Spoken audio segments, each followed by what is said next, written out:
should have a right to vote on? And why don't you spend the same, or, once in a while, make the same comment at a township meeting?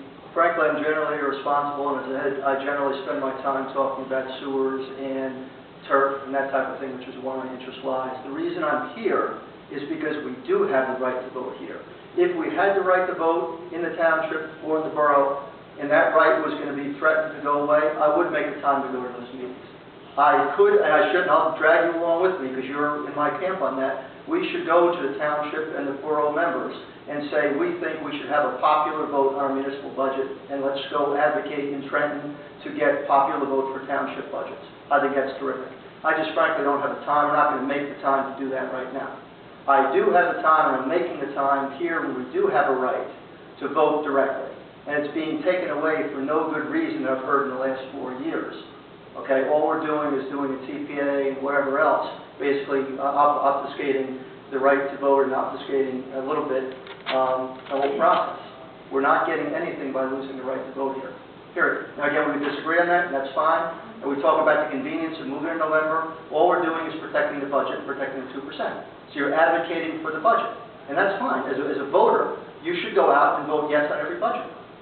Okay? But you're a voter, though, in that respect, that's fine. But as a board, you are elected to represent the constituents. And right now, we still have the right to vote. And as I indicated the other day, what we should do, and again, it's been 4 years festering, I should have made the argument 4 years ago, let's just put it out to a vote of the public. Okay? And if the voters say that, so be it. But when 3 people show up and everybody's asleep like me or whatever, we don't have time to come to these things because you don't realize people are going to pull the rug out from under us, then it's just not appropriate.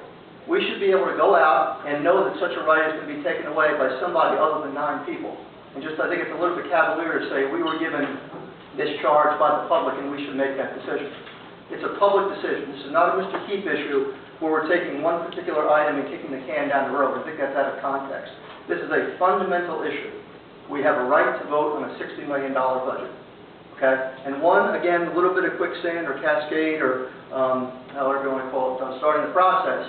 If you take a look again at the $11 million for the auditorium, that's basically $1 million of debt service.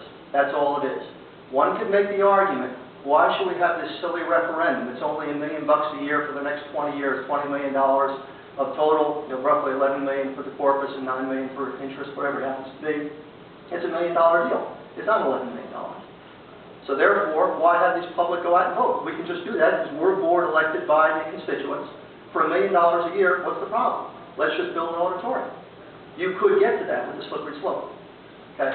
But again, irrespective of all this, fundamentally, we have a right to vote. I think that's a paramount right that we have. And if we're going to have that taken away, there should be a referendum of the public in the township or of the school district to determine that.